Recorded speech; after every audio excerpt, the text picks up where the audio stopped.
posjećujemo prosječno jednom mjesečno jedan vrtić i u nekima smo već znači godinama za redom dolazimo. Uvijek tete kažu da imaju dosta dobre pozitivne rezultate, nakon toga da se dosta djece oslobodi straha od liječnika.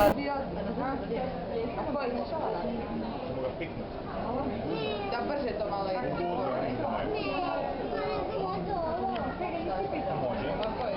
Evo ja sam zamoljen zapravo od Maje koja je organizatorica ovoga susreta da malo dođem da pomognem u radu ove bolnice za Medvjediće koja inače jako uspješna se pokazala u oslobađanju straha kako djece tako i samih roditelja u dolasku kod pedijatra u svim traumama kroz koje djeca prolaze u tim svojim kako dijagnostičkim tako i terapijskim postupcima i to se zapravo pokazalo dosta uspješno.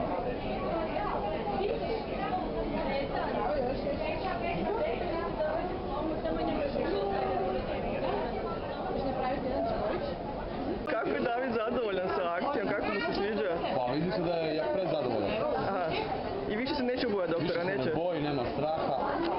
Sve je okej, pikicom služi ko pravi muškarac već odrastao, tako. Aha.